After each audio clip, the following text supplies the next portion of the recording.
Okay. And I remind everybody the session is being recorded. And Norma, if you would begin. Hello, everybody. Welcome to this sixth in New Plaza's series of talkbacks. I'm Norma Levy, New Plaza's president. And New Plaza is, as most of you know by now, a nonprofit organization that's been showing independent and foreign films in the Upper West Side for the past 2 years following the closing of that art house, the Lincoln Plaza Cinema. I'm glad you could join us. We welcome your attendance here.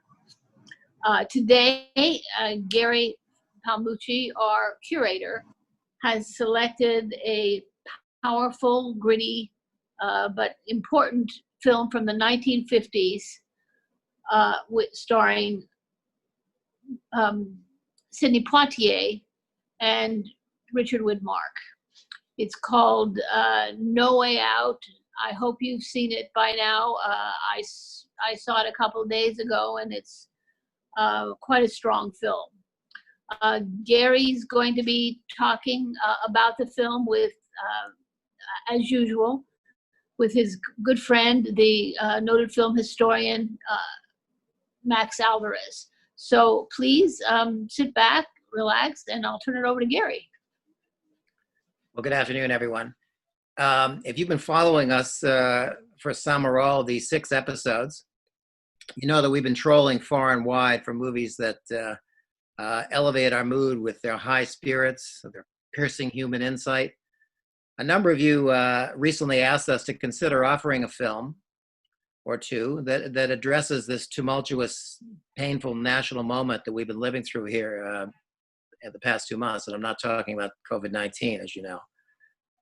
And No Way Out seemed to us as valid a choice as any, a film that in 1950 obviously took a tremendous amount of guts to make. And I think that's mainly attributable to its writer-director, Joseph L. Mankiewicz, and the remarkable head of 20th Century Fox Studios, Darrell F. Zanuck.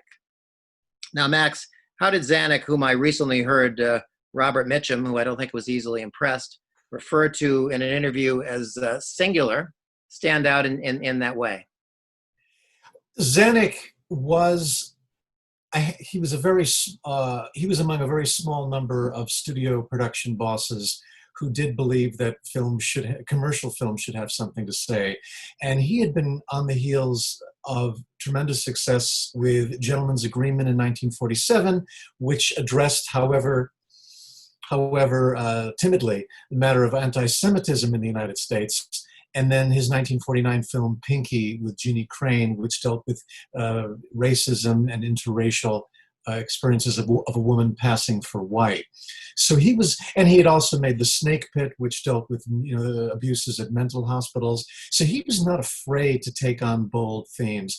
And he had already taken on difficult themes when he was head of production at Warner Brothers in the early 1930s. So this was right up Zanuck's alley in many ways. And Joe Mankiewicz, also fearless in many ways. This was an extraordinary year for him. In addition to No Way Out, a month or two later, his opus magnum, All About Eve, came into theaters, yes? Yes. No Way Out was officially released in October 1950, and then All About Eve was released a month later.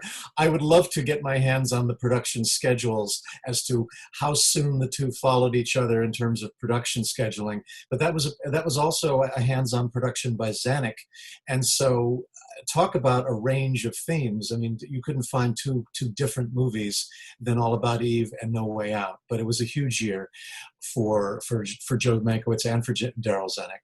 Well, and of course, we're going to get into the many hurdles that the production and the film had to confront in its release in theaters.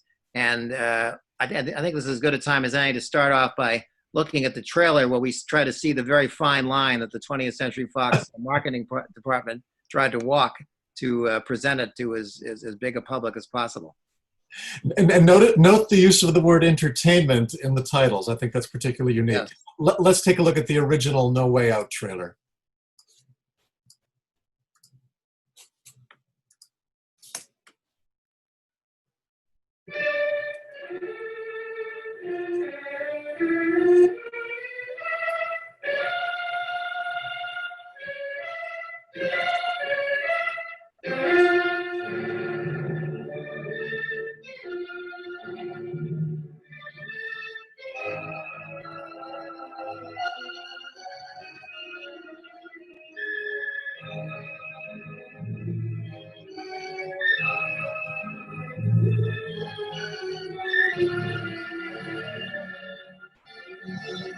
Why couldn't it be you that got killed instead of Johnny? That's your favorite question, ain't it? Only the last time you asked it, it wasn't about being dead. You scum. It was why couldn't it be you I married to instead of Johnny? You dirty scum. Sounded good in the dark. I should have killed you. You had other things on your mind.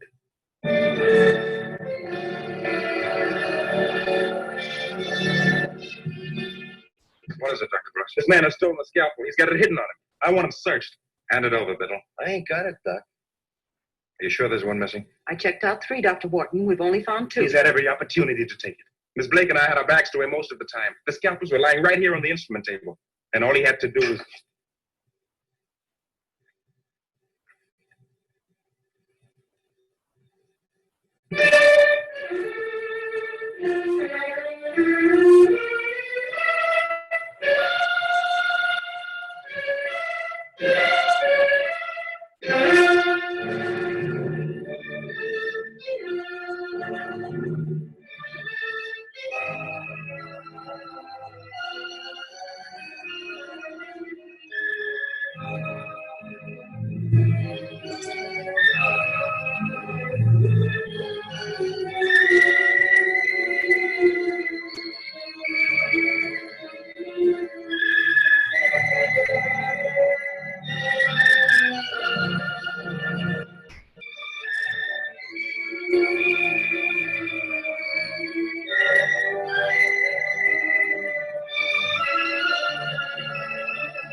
By the way, this is not to be confused with the Kevin Costner film from the late 80s, No Way Out. I know somebody had a question about that. Just entitled. I think several of our audience were confused because if you look on the Internet Movie Database, Max, you'll probably find half a dozen movies called No Way Out that were made at one time or another. And our next film, as we'll announce at the end of the broadcast, there's probably more than one film with that title as well. So we're going to be very specific about the date from now on in which it was made. But I think the thing that really jumps out at me is the extraordinary courage and chemistry of the 2 lead actors. This was Sidney Poitier's first film. You can imagine what kind of pressure he must have felt himself under. Although from the moment he walks into that hospital at night, you know, when the shift changes, he seems to have this amazing self-possession and grace about him. And then Richard Widmark, whom of course we saw playing a very nasty bad guy in his first film. Pushing an old lady down the stairs in her wheelchair and telling somebody I wouldn't give you the skin off a grape. So he was, kind of tailor-made for this role, although he played many others as well, romantic leads. And there was terrific chemistry between the 2 actors, and also apparently a lifelong friendship, as we find from reading a lot about the picture. And Widmark really was so upset by some of the lines and some of the violence he had to deliver to Sidney Poitier in the film that he felt he had to apologize after every take. That makes sense because Widmark, like another great actor of his generation who could either play very likable, strong heroes or terrifying bigots, Robert Ryan. Both Widmark and Ryan were very liberal men, and they were not these characters. And so I can imagine this must have been very difficult for Widmark to do.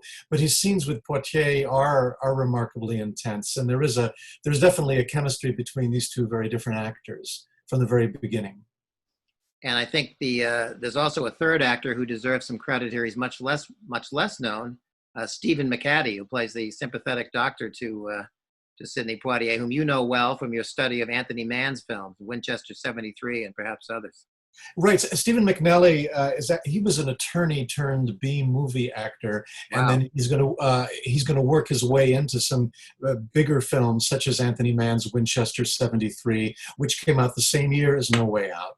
So this was a more dramatic stretch for McNally, and then he's going to be turning to television work in the late 50s. As someone commented the other day when we were looking at the trailer, in the trailer, McNally is identified as Wharton and Poitier is identified as Dr. Brooks. That's fascinating. We can discuss or theorize as to why they wanted to make sure he's playing a doctor. And that alone, I think, was considered something of a daring casting decision.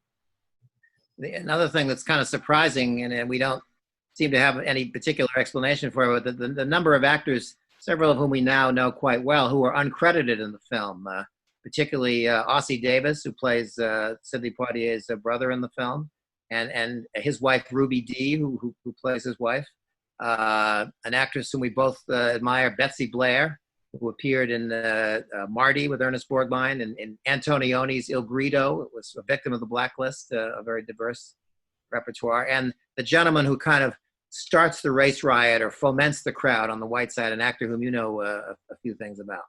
Right, that was Bert Freed. So, because I mean, I hadn't seen the film in a while, and I see Ruby Dee. I say, "Oh my God, that's Ruby Dee!" And then Ossie Davis. You know, that was a real shocker. Pretty exciting to see the two of them. They had just been married for 2 years, and they're not being credited.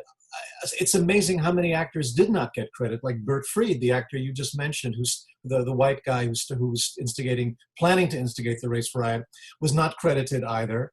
And this is coming out, this film, in the midst of an explosive social political conditions in Hollywood. It's 3 years after the House Committee on Un-American Activities is investigating so-called communist influences in Hollywood, going after left-leaning artists and liberals and former New Dealers and anyone who's ever supported anti-fascism or civil rights. They're going after. And Ruby Dee is going to be part of that fallout in the years ahead. She is going to be what they call gray listed. But you mentioned Betsy Blair, who has an uncredited role. And there were two other actors who are in the background somewhere in this film. There's George Tyre, I believe that's the correct name, or George Tyne, I'm sorry. And then also Victor Killian, both of whom will officially be blacklisted within the next year. So there's just a tremendous political storm cloud over this already explosive subject for a film. Right, and Daryl Zanuck, unlike some other studio heads, at least in my research, like Jack Warner and Louis B. Mayer, who appeared to kowtow a little bit to the blacklist, Zanuck always seemed to take kind of a tough line, and he never appeared to be endangered for that during his tenure at Fox. Well, I think he was also too high up and too powerful in the industry, but he tried to help out people when he could. The same year as No Way Out, Fox released Night in the City, also with Richard Widmark, which had to be made in London because the director, Jules Dassin, That's right. For political reasons. Another thing about Zanuck, even up to the late 1960s, he had wanted to make a biography of Malcolm X. And this is even after he apparently had joined the Republican Party, Zanuck. He still was very, very sympathetic to black issues. Well, he was a risk taker. And then the actress Linda Darnell, who was a Fox, if not a contract player, was in many Fox films. And you and I were discussing the other day that in the trailer and in some certain scenes in the film, I was a little thrown off initially in that she appears to possibly have been a mixed race character, or one could interpret that from her makeup or whatever. That scene with Richard Widmark, where a lot of very suggestive dialogue is exchanged there. I think that would have been too much for this film to handle if, in fact, that was really the case with her character. I think the celluloid would have burst into flames or something. That's just too much. Well, if we didn't have this quarantine on, I would have found a way to jump on a plane and go to Los Angeles and try to look over the censorship papers for this film, just to find out what changes were made during the writing stage, because they're dealing with the Hollywood Censor Office of Joseph Breen, which has to approve every word of dialogue, every narrative element in the plot before they will allow the film to be filmed. Then, once the film comes out, it has to deal with state and municipal censorship offices. And of course, it's going to be banned or not allowed to play certain Southern theaters. Who knows? Maybe Darnell's character was of mixed race. That may have been in the original draft, and the censors may have said, absolutely not, you've got to do something about that. Yeah, wow. So, but that is a very strong scene with her and Richard Widmark, and she follows that with another very strong scene with Bert Freed. I think she was an actress of tremendous range. Just 2 years earlier, she had shown a very sophisticated comic side in Preston Sturgis's Unfaithfully Yours, and here she plays a very hardcore working class woman with bigoted views. We can argue whether her transition is believable or not once she develops more of a friendship with Amanda Rudolph, who plays Gladys the maid. It starts off, I think, very strongly when you see the tension, and then it gets a little pat by the next morning. They're besties. But we were also talking the other day about the fact that the film also walks a very fine line in terms of who starts the race riot. You know, there seems to be preparation or instigation going on both sides, both in the, there's this kind of anonymous city that the film is taking place in. It's never spelled out exactly where we are, but, there's preparations being made on the Richard Widmark family side, and then ironically, Sidney Poitier's brother and others, and the elevator operator appear to be instituting either a response or a preemptive strike of some kind. And of course, we see that Poitier, though he's trod a very straight and narrow course, he seems to know the pool halls where everybody hangs out and where they're going to gather and so forth. He knows all too well where trouble will happen, because obviously it's happened before. I was actually very surprised at seeing the film again that technically the violence had started from the Black community. I remembered it completely the opposite. Clearly the whites are preparing for war, but I was very surprised by that. And the media throughout the century, the 20th century, they were always using the term race riot to describe situations that actually had been instigated by whites. After World War I, they talked about the cities erupting and race riots around the country. Well, these were riots that actually had been initiated by whites in various cities throughout the United States around 1919. So that's another element of No Way Out that's rather we can debate about. It's interesting that when Variety reviewed the film, they complained that it took too long to get to that point. They thought, of course, they were dealing with a Joseph Mankiewicz film. Joe Mankiewicz loves his dialogue. They thought that the unfolding of the scenes before that was simply too much talk, and they would have liked. They thought the race riot was thrown away in a sense by them not getting to it sooner. I thought that was interesting. But I felt certainly, as I think we all did today, that the film really holds you in a vice throughout. And you pointed out that it holds us in such a way that I certainly didn't realize that there is no music in the film till almost the hour mark, right? Believe it or not, aside from the opening credits, there's no music to be heard for about 53 minutes. Now, that was often a case of a lot of Zanuck's productions at Fox. He was not into the big, heavy background music scores. Let's say Hal Wallace loved at Warner Brothers. They called it Mickey Mousing the action, where something ominous happens, you hear ominous music. And Zanuck was not into that. And there's no music for 53 minutes. And then later on, we start seeing source music where somebody has the radio on. And I thought it was fascinating that in the scene where Richard Widmark, after he escapes and he's holding out, I think in Linda Darnell's apartment, yeah. What's playing on the radio? Duke Ellington's Don't Get Around Much Anymore, which had to have been deliberately a political comment right there, that there's this music by a great African-American artist being played on the radio. And I thought that was fascinating too. And I think we hear In a Sentimental Mood as well during that same. And we also hear and I don't know if it's the Mills Brothers version, but to Hold That Tiger, we hear that being performed as well. Mm. Wow. And you mentioned censorship challenges. I think many of us don't realize that in addition to obviously a film like this not being able to be played in the pre-civil rights era South, many states in America had their own censor boards. I remember as late as the early 1980s going to see a Raging Bull in a theater in Baltimore and seeing the Maryland State Censor Board certificate very crudely spliced onto the head of Reel 1 at the last censor board in the country at that time. It wasn't long for the world at that point, but hard to imagine today. But would we say that every state had a censor board or close to it? Let's see now. I don't know about every state. Not every city had one. For example, New York City did not, but New York State did. So if Albany didn't want a film to show in New York City, in New York State, it didn't play in New York City. Los Angeles did not have one because of the power of the film industry there. Right. But the films are also much more vulnerable because they're film prints being shown. They're 35 millimeter prints. They're not being beamed down from a satellite. So if a theater owner is offended by something, all he or she has to do is go up to the booth with a pair of scissors and cut something out of the print so that the next showing it's gone. And that was an issue during this time.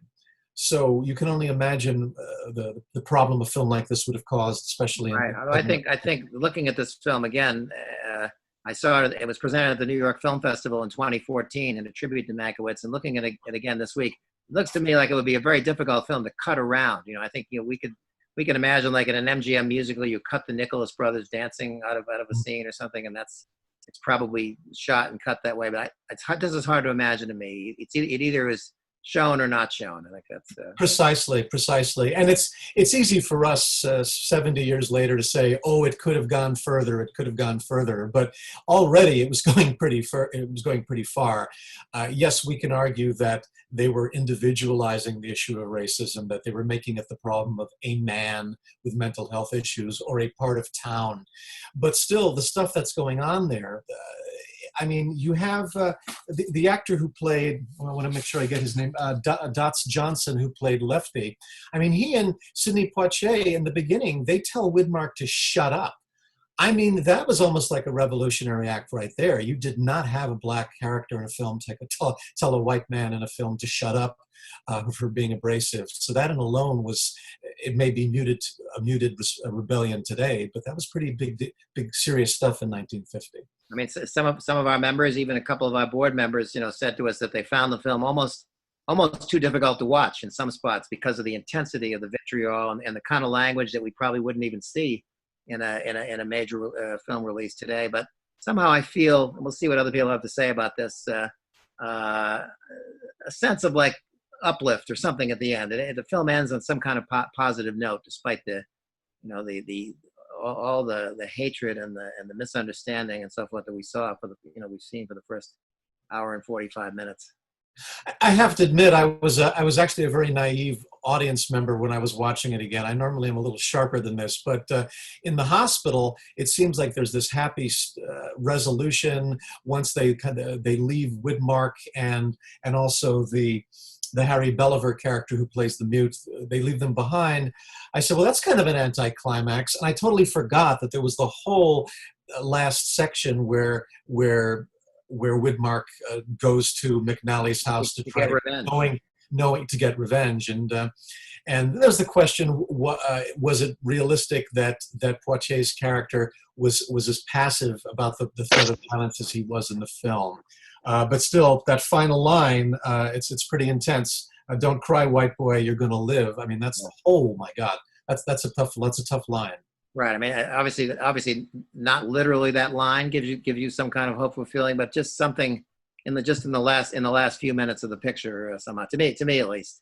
Yeah. No. That Poitier's character is going to continue. Obviously, he's not going to overcome the prejudices that are facing him as a doctor. But yeah, he's overcome a horrifying ordeal there, and people are sort of working out their issues a little bit. Well, I think clearly, even just from the comments we heard so far this week, this film, moved us, shook us up, gave us various reactions and emotions. And I know we have a lot of people out there waiting to ask us questions. So I'm going to ask you once again, as we do every week, to hit the participant button on your laptop and click the box over on the right. And let's get started. Thanks, Gary. We actually had somebody with their hand up actually from the very moment we started. So I'm going to see if Barry has a question. So Barry, if you could start your video. Barry, you're still muted. We are. There you go. Hello. Hi, Max. Hi, Gary. Thank you both for these sessions. They are incredibly informative and entertaining and just terrific. Keep them up. This movie was very powerful, very unsettling to watch. And this is a 2020 era that we're in, thinking about 70 years ago. I have three brief questions. What was the public response to it?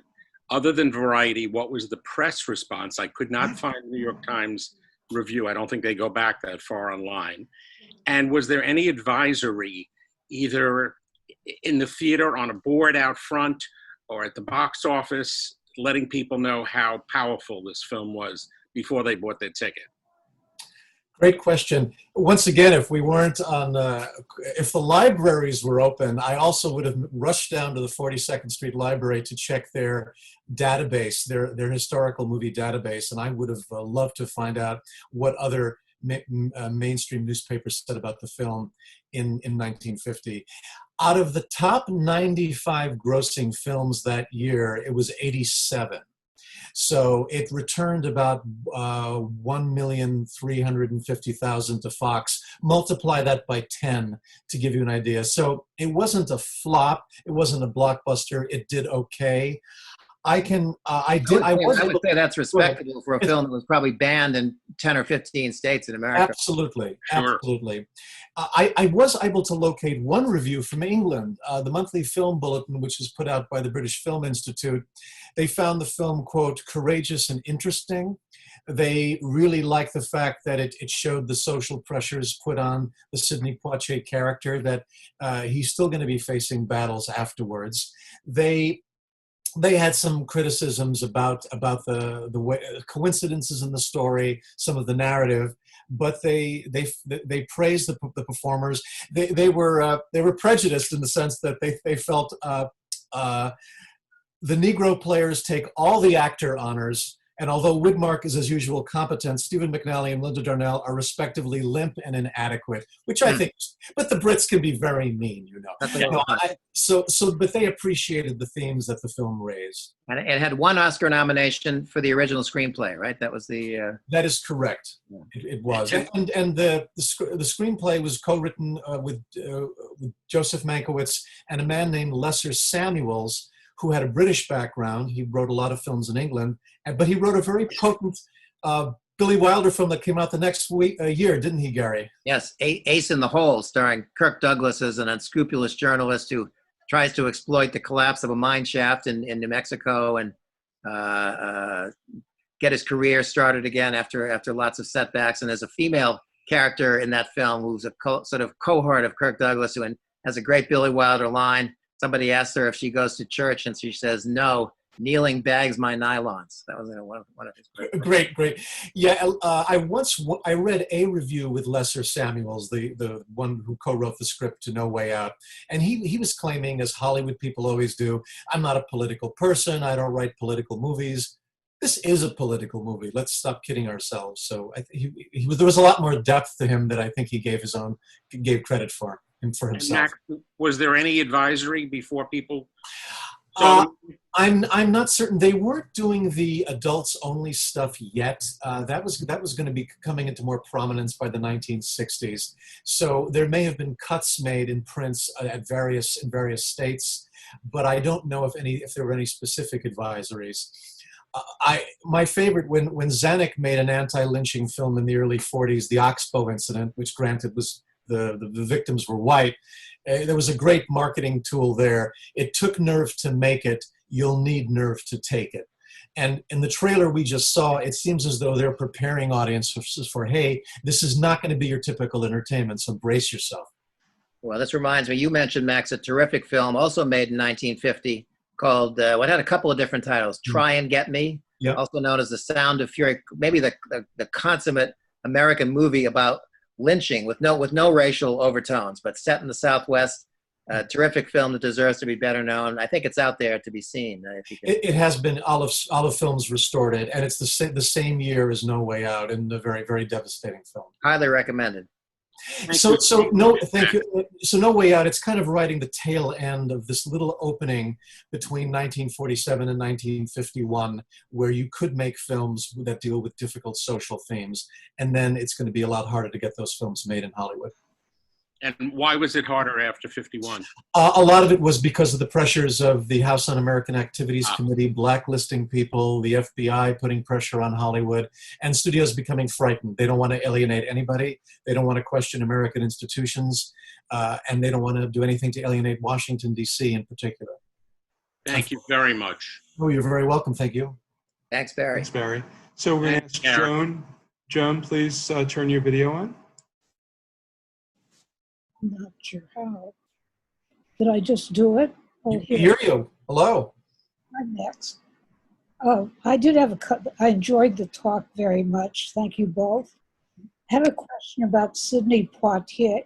At first, I wanted to agree with you, Max. I thought Linda Darnell's overnight conversion implausible. I thought she was good in the role, but I was struck that it seemed just too pat. Mm-hmm. I wondered about Sidney Poitier's career after this, because it seemed a lot like a dry run for In the Heat of the Night, where he faces a lot of the same problems. What happens? What did this film do for his career? Sure. Yes. Well, it didn't hurt because he'd been doing some stage work starting 1946 on Broadway. And apparently he was considering some other plays at the time this offer came through from 20th Century Fox. So the big step is 5 years later when The Blackboard Jungle comes out, Blackboard Jungle. That's released 5 years later, and that really puts him over because that's a huge success for MGM. So mid to late 50s are when things are picking up. He does, however, the following year, go out of the country to make a version of Cry the Beloved Country, which deals with apartheid in South Africa, another very unheralded film with some blacklisty contributions to it. So he's going to take a while to get into a groove, so to speak. And In the Heat of the Night is 17 years later, believe it or not. And it's continuing that theme. Poitier, unlike Widmark and Robert Ryan, did not want to take on villainous or sinister characters. He wanted to have positive roles, which is admirable, but sometimes can be limiting for an actor. Gary might have some thoughts on that as well. Well, we were trying to think of some Poitier ever playing a bad guy or an ambiguous character in the film. The closest I could come was a mid-60s Western called Duel at Diablo, where he played a post-Civil War cowboy who was often shot first and asked questions later. But that's as close as I could think of. So that was a choice, and of course Poitier's later career. We can talk more about that, but I can elaborate on that. Some people may have some other questions. Thank you. Thank you. Thank you, John. Thanks, John. It was gorgeous looking, which didn't hurt. Yes, that's true. Very good looking on camera. He clicked immediately as soon as he exited the elevator onto the floor at the hospital. The camera loved him. Tailor-made entrance. Yeah. And it was radical. In fairness, we had seen, the last time we had really, to my knowledge, seen a black actor playing a doctor was, believe it or not, in a John Ford film called Aerosmith, which was based on a Sinclair Lewis novel. That was 1931, and that was considered very unusual casting. But it's going to be like 19 years before we see. Well, Max, refresh my memory. Of course, that film stars Ronald Coleman. Who is the actor playing an African-American doctor? Yeah, I'm gonna have to look him up, Gary. I'm gonna Okay. have to look him up. But he hadn't made a lot of films, and once again, it was Sinclair Lewis was a more open-minded writer, so it would have presented better roles. Thank you, Joan. Thank you. We have a person named iPad. Can you please start your video?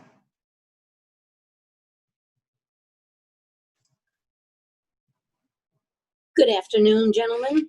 Hello. My question is about Richard Widmark, because I have loved Richard Widmark since before I was born. So, like in the womb, my mother was telling me that he was gorgeous. But I looked him up on IMDb, And I noticed there's a lot of movies that he made. They talk about Kiss of Death with Mildred Dunnock, but nowhere in his IMDb is No Way Out mentioned. It's amazing. You know, there's this massive volume on film directors written by John Wakeman in the 1980s, and there's a big section on Joseph Mankiewicz, the director. And let me back up on that. It wasn't John Wakeman. It was Ephraim Katz's Film Encyclopedia. Does not mention this film either when it talks about Joseph Mankiewicz. That makes no sense. Why wouldn't they mention No Way Out for Richard Widmark? It's an important role for him. Especially since he threw a woman down the flight of stairs in Kiss of Death. Yeah, and I've always been fascinated that audiences were willing to accept Widmark in different kinds of roles, because usually certain actors, whenever they take a risk, the fans resent it, and they only want to see them playing heroes. But for some reason with Widmark, he could play a monstrous person and then play a likable, somewhat rugged character. I think for some reason also, 20th Century Fox films, to me, in the early 50s and late 40s, were never that easy to see. They were not some of the ones issued early on home video, except the biggest hits like All About Eve, Picture like No Way Out, or the late George Apley, or Five Fingers, all those good Mankiewicz films. Took many years to track those down. I remember they were not easy to see. Just some studios didn't make their back catalogs available as easily as others. I mean, that's a fair theory. We do have more access to these films now, and Mankiewicz is a director who deserves, I think, more respect in his native country. Later, towards the end of his life, he was lamenting the fact that he wasn't highly thought of in the United States or much recognized for his work. But thank you, gentlemen. Thank you. Thank you, Lee. Hi, Lee. Thank you. Jerry Holtz, would you please turn on your video? Sure. There we go. Hi, everyone. And first, I want to thank you for these sessions that you've had, Max and Gary. They've been very enlightening. I'm old enough maybe to have seen some of these movies the first time around in the 50s, certainly not No Way Out, but maybe it's my lack of being familiar with these movies, but I thought the acting in this movie was very stilted. Was that just the way things were back then, or did it occur to anyone else that it was that way? Film acting of the era, there was a certain kind of acting. You didn't always see a lot of natural acting. I think it was more, usually more so with the women. The actresses especially often were very affected in their portrayals because that was a style of acting that was favored. Actually, Poitier's performance is pretty natural. Widmark can be a little over the top at times. It was a style of studio acting that we saw, and if sometimes you had a case where you might have a producer like Hal Wallace at Warner Brothers who would run onto the set as a film was in production, and he said, "Come on, let's pick up the energy in the acting here." And he would want the actors to be more, and it results in a little bit more bombastic performances. Brando is who, by the way, made his film debut the same year as No Way Out in The Men. He's going to shake the foundations of film acting moving forward, and it's going to be a little harder for this kind of, maybe some of these affected acting techniques that you recognize to be convincing on screen. Okay, thank you. Sure. Thank you, Jerry. I want to remind everybody, if you want to ask a question, please press the participant button and then push the raise hand button. So right now I'd like to call on iPad. Please start your video. Hello? Hello. Yeah. I just wanted to Max had a good point about how most of the racism in the movie was put on the criminal psychopath. And I would think in the 1950s, a black doctor, there were a couple of scenes where he was in the elevator and some people didn't know, were surprised that a black man was a doctor, but there wasn't a lot of, I would have thought in reality in the 50s, a black doctor there would have been more racism shown to him. Well, it's interesting because there were some complaints that, the Poitier character, he was kind of an angelic character. I forgot the term I'm looking for. With he was an idealized version of a black doctor. Well, we can argue the Stephen McNally character was an angelicized version of a white doctor, where he apparently didn't have any racial prejudices at all. But that isn't to say that such characters didn't exist. So I'm curious to hear what Gary might think about. Well, we do see, like I noticed in the early scenes in the prison ward, you see the guards and some of the subsidiary work staff, express a lack of surprise that maybe Sidney Poitier made a mistake in doing the spinal tap. Or, hey, well, he screwed up. Well, I guess we shouldn't be surprised at that. Or, facial or verbal gestures to that effect. That's certainly, and then you saw immediately the tremendous pressure that the Poitier character was under, even in what were then casual circumstances. Yeah, so you're right. So you have to catch little nuances like that. And also the scene between the Stephen McNally and the head of the hospital. That's a fascinating exchange, because the head of hospital, he's already playing politics there. He's sympathetic. He has to be careful. He's sympathetic, but he's also being very cautious, because there's funding sources that he has to be considering, because this is a public hospital. There's a little dynamic going on there that I'm sure they wanted to say more, but what they said was a little unsettling. A lot of nuance packed into that. Exactly. Yeah. Okay, I'm going to ask Jean to please start your video. Hello. Just go back quickly to censorship again. When I was a little girl, my mother would always pull out the Catholic Church listing of films that I couldn't go see. I grew up with that. So I'm just curious, did that have much an effect on the movie industry, or, do you have any comments about that? I was just suddenly reminded of that. It was only responsible for the strengthening of the censorship laws, because the men who had created the Hollywood censorship law that we call this the production code, many of them were from conservative Catholic organizations. In fact, the head of the production code office that enforced Hollywood's in-house censorship law, Joseph Breen, was an arch-conservative Catholic.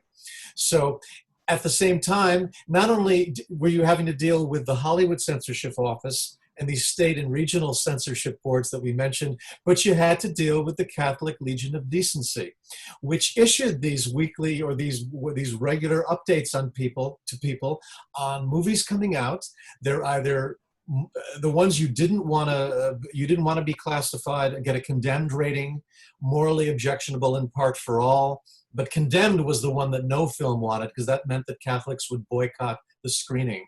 So Hollywood was terrified of the Catholic Legion for that reason. Well, then there was Elia Kazan's notorious film Baby Doll, where Kazan described, I believe it's Terrence Cardinal Cook, or whoever the head of the New York City Archdiocese at that point was, standing in front of the theater in Midtown Manhattan, making sure that no Catholics entered the theater. And that was going on well into the 1960s. In the 64, Billy Wilder had a film that it was a very racy comedy that he wanted to open around Christmas time, and the Catholics said, "Oh no, you don't," and they waited, and that caused problems as well. Kiss Me Stupid. Kiss Me Stupid, exactly. So that was that was an additional pressure for producers and distributors to deal with. Thank you. You're welcome. Next person is Kathleen Blanchard. Would you please start your video? Hello. Hello. Welcome back, Kathleen. Thanks a lot. Thanks a lot. And thanks for choosing a great movie. Actually, it was great. I didn't realize it was Sidney Poitier's first. He was really good. So just a couple comments and then a question. Comment is, I loved one of the lines in the beginning when the guard said to Sidney Poitier, "I gave them a cigarette, okay, Doc?" And he says, "No," very emphatically. That cracked me up. Because usually the doctors are seen smoking in these hospital scenes. So. Yeah, and it was almost like he was ahead of his time in terms of anti-smoking. So anyway, I thought that was very funny. But in addition to it obviously being a film about race relations, I actually thought that it was as much about women being oppressed. Like that Edie was used a lot by the various men in her life, and so I would almost say, and then also I think there was a little bit of dynamic within even Brooks' household, and I thought that at the end of the day there was also a bit of a statement around the oppression and problem of men, and so I was thinking that at the end of the day it was interesting. No Way Out to me sort of stood for no way out of poverty, out of where you're sort of born, and Edie trying to get out of Beaver Canal, is it? And then no way out of ignorance unless you sort of make a really concerted effort. Like at the end of the day, it seemed like there was a little bit of a hint of emphasis that education would be a ticket out. But otherwise, there was no way out if you didn't sort of, I mean, a lot of things were sort of holding people back. And a great deal of that seemed to have been ignorance. So anyway, I was just... Yeah, because there definitely, the community, the element of being stuck in a community is powerfully evoked. Yeah. The presumably the working class white community where Richard Widmark came out of, and where Linda Darnell came out of, they're in a sense prisoners of that community. But when the Stephen McNally character drops Sidney Poitier off in his neighborhood, this is a studio backlot version of a black neighborhood or a possible borderline slum area. We go inside and we see a middle-class Black American family.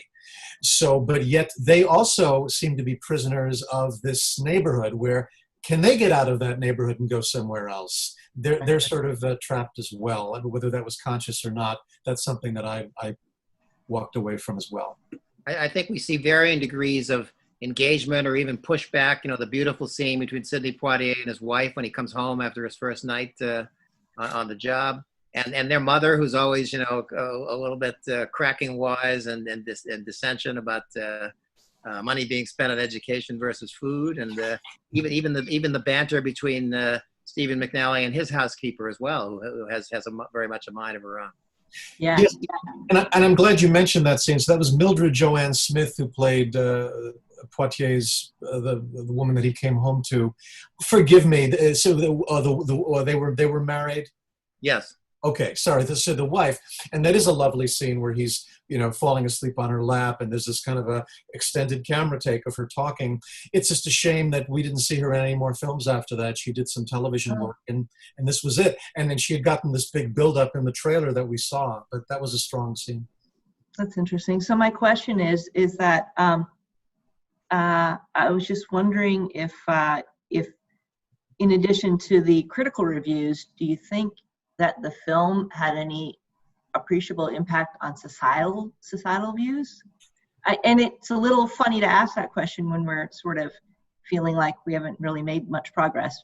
But well, when Zanuck, when he was interviewed in the late 60s, he didn't mention this film, but he did mention that when after he produced The Snake Pit, about mental hospitals and abuses in mental hospitals, he credited that film with changing, that there were laws that were passed in 14 states about mental hospitals and having to regulate them better as a result of that film. I'm not aware of any immediate impact that was felt by No Way Out. We're 5 years away, 5 years before the Montgomery bus boycott and the kickoff of the civil rights movement. I mean, I've always been of the belief that one film cannot change, beliefs, and that these changes occur over time. So I'm not aware of this film specifically leading to any radical change in public outlook, except it certainly opened some eyes. It had to have. I would have to think as part of what, when Robert Caro in his book Lyndon Johnson, Master of the Senate, when he described the whole national movement in the 50s towards civil rights legislation, and the chapter was called The Rising Tide. And I think that No Way Out was certainly if only a small, but nonetheless part of that rising tide. Absolutely. Okay, thanks a lot. Thank you. Gary, Max, we have approximately 5 more questions, so let's see if we can get to as many of those as we can. I'm going to ask Sandy to please start your video. Hold on, Sandy. Unmute yourself, please. There we go. I was wondering if by any chance you have any idea what the signed dialogue is between Richard Widmark and his brother outside the autopsy. I always had wished I had learned sign language. When I was watching this movie, I said, "Oh, what are they communicating to each other?" I don't know, Gary, if you have any theories. No, I'm afraid I'm illiterate when it comes to sign language. Yeah, I wish I had known, because it would be very eye-opening. Also notice that there's one moment where Richard Widmark talks to him and he's not looking at him and yet does what he says when he's got the girl in the apartment. And he says, like, you know, put her down over here, and the guy's looking at her, and I'm like, how did he hear him? Anyway, thank you. They weren't as observant as you were during the filming of that scene. That's a good point. No time for retakes that day, perhaps. Right, right. Okay, I'm going to ask Natalie, please start your video. Hi, thank you very much. Thank you both for the comments and everything. I wanted to know, I'm sorry, now I got something that says start my video. I wanted to know, do we have any idea what city this is supposed to be in? Is this in the South, the North? I mean, for 1950, it could have been literally any place, but I guess even today. But we have no idea what city it's supposed to be taking place in. I guess it's a northern industrial city of some sort. But they never mentioned the city by name, and that was obviously deliberate. Thank you, Natalie. Sure, thank you. Marjorie, please start your video.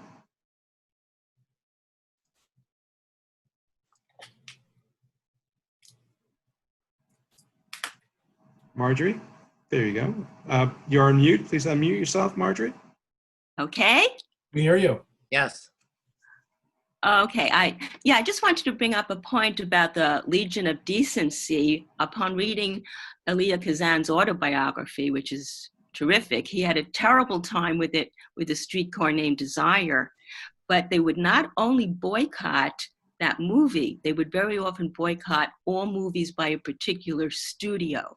So it was really a very, very serious consequence that, you know, directors and producers had to deal with. So I just wanted to mention that.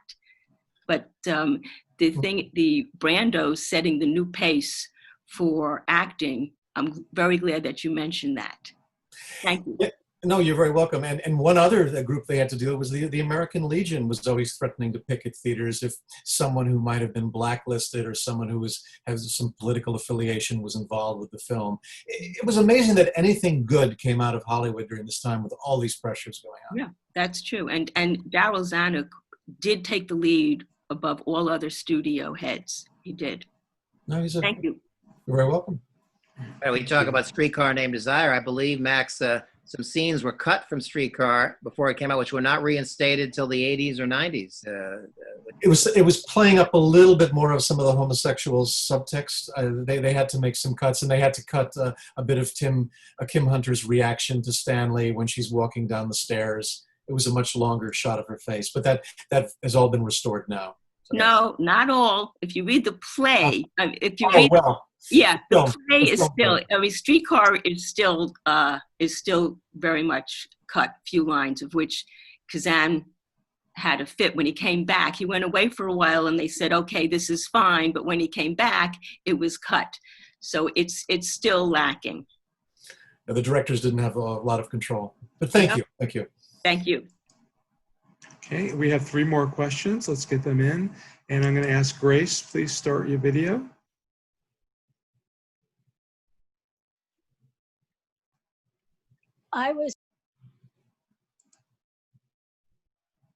Grace, unmute yourself, please. Sorry.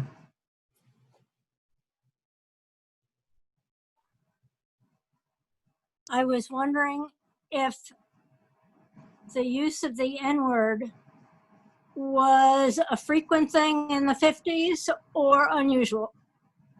That word was pretty much banned from films after the production code was enforced in 1934. It was used for the first time in a long time in Gentleman's Agreement when Gregory Peck is giving he's going on a diatribe about bigotry, and he says that I hate this word and this word and this word, and he mentions that word, and that was considered a rare use of that word. So it's going to be appearing very, very infrequently, even into the 1950s, on very rare occasions, and it has to involve some kind of a racist context, but very rarely. Thank you. Thank you. Eleanor, would you start your video, please?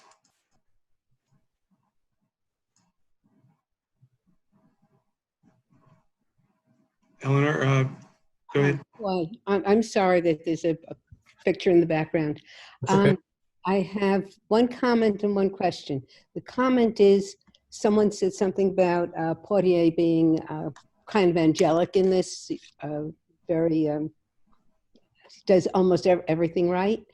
But more than a dozen years later, in Guess Who's Coming to Dinner, he's got he's Mr. Perfect. Which made him a heartthrob across America. The question has to do with, you mentioned the elevator, and what about, do you have a comment about the character of the elevator operator? The character of Lefty, Gary? Yes, I think he's a fascinating character. The constant, interplay between the two, and the class distinctions within the African American community, within the hospital itself, are not overlooked in the film. Because you don't often see that coming out in films of any era, actually. So the actor was Dots Johnson, and he didn't make many films. This is like one of his few major studio appearances. Thank you. Go ahead, Eleanor. It was interesting that so early on you had this dour character. I don't know, in counterpoint to Poitier. This fellow trusted no one and had good reason not to. The Widmark character? The Dotson character, I believe, Max. Oh, yeah. Oh, yes, absolutely. I think he's the one who tells Widmark to shut up at one point too, right? That's he's the other one who tells Widmark to shut up. Yeah, no, the Johnson character, yeah, he was very, very jaded and pretty cynical about how things were done. That was fascinating. We're going to get to our last two questions. Thank you so much. Thank you. We're going to ask Jennifer. Please start your video. Hi, I'm Jennifer. Thank you for this movie, for screening, and Max and Gary. Very quick. As you can tell, I'm Black. I'm young. I'm only 46 years old. But the thing that really blew my mind about this movie, as you said, this was before the Montgomery bus boycotts, before the civil rights movement. This is in Jim Crow. So I'm wondering, how was this movie marketed? Because the reason why I'm asking this is that my parents told me that when they went to the movie theaters, there was segregation. You had the Black people and my father is from Chicago. So the Black people sat in the balcony, where my mother was from. I think it was the same. So if you were marketing this film after, whatever film, you have the trailer, and these Black kids were like, oh my God, wow, there's a movie about a Black doctor that's going to be seen next week. Oh, I'm so excited. Were posters up about this, maybe in the neighborhoods? Because see, I don't have a mind frame because of my age. So I'm actually looking in Jet and Ebony to see if there's anything, because I've never heard of this film, and I'm shocked. I've met Sidney Poitier, but I knew him from A Patch of Blue and, like more of the movies from the 60s. Yeah. But for 1950, this totally blew. I mean, I'm to the point where I'm calling all of my mentors in film and be like, why aren't we talking about this film? This is, I think it's a fantastic film. It's so educational and it's so on point right now. And actually my grandfather was a chiropractor during the 30s and 40s. 50s until he died. And I wish I could have had these conversations as to how were people reacting to you, you know, I don't know. So that was loaded, but. No, that's Gary, you may want to talk more about this, but just very briefly, you had the so-called Negro cinemas in the major cities of both the North and the South that were catering to Black audiences in Black areas. The Southern theaters definitely segregated the audiences. The Blacks were relegated to the balconies. They had their own entranceways separate from the whites. Northern theaters weren't supposed to operate that way.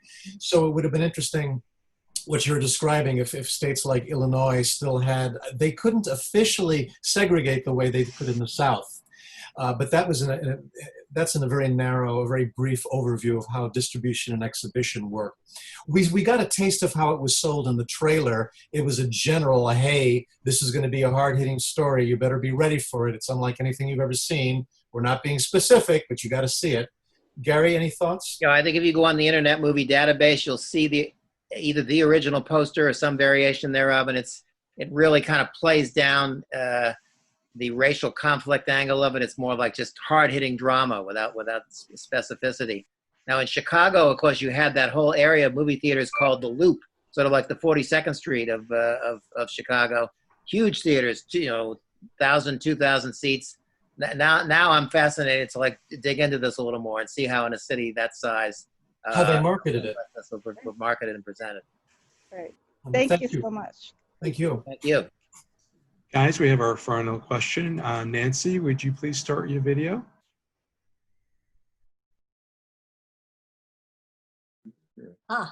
Hello. Two questions. One is, who was Dr. Brooks, Sidney, trying to call right before the riot? He was desperately trying to reach someone, and I couldn't figure out who he was trying to reach. Obviously somebody to let them know what was going to happen, but he was very frantic. And the second question is, in his households where his mother was cooking and his sister was there, whoever was studying, was that his brother or his sister's boyfriend or maybe husband? In the latter, I was under the impression it was his brother. That was just my instinct. I don't know if Gary remembers, and I don't recall the phone call who that was to. Yeah, I think that's correct about Ossie Davis's character being Sidney Poitier's brother. Now the phone call, I'm guessing that Sidney Poitier knew the pool halls where the troublemakers stood out or hung out, even though he wasn't part of them, part of one of them. So I'm thinking that was either the elevator operator, or perhaps the Ossie Davis character who got involved in the fracas as well, trying to warn them off or warn them away. Oh, so maybe he was trying to call his brother. I think that's possible, or the elevator operator, whom he was very concerned about, or trying to get him to not fly off the handle as he was wont to do. Huh. Sounds pretty accurate. Okay, thank you. Thank you all.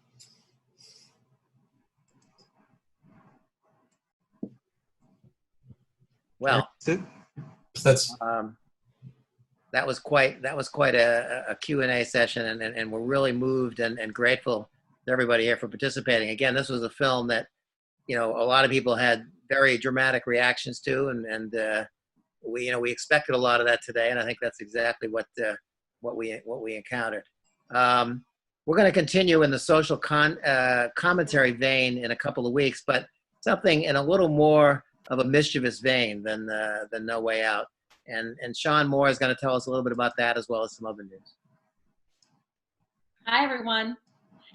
Again, Max and Gary, thank you so much. To our audience, thank you for such great, thoughtful questions. We really appreciate it. Next movie, 2 weeks from now, is Babyface. So in 1933, pre-code, starring Barbara Stanwyck. Boy, talk about an interesting life and subject that we'll be talking about. It will be women all the way, and what was happening in Barbara Stanwyck's life and how she used that. So it's a great movie. I will tell you, we always send out links to where you can get the movies. This one is particularly important that you go with the longer 75-minute version, because there have been versions that have cut out and edited them, and it makes the movie completely different. So we'll make sure we'll make that clear when we send out our notes about this, but I want to make sure that all of you know that as well. So that's in 2 weeks. And the only other thing I want to mention is that we're looking at potentially doing another series, and where we would do a lecture series that's more of a lecture about an era or several movies, a director, or things like that. And so look for more information about that, and we'll share that with you. But we look forward to seeing you with Babyface in a couple of weeks. So again, thanks so much for all of this. We really appreciate the support.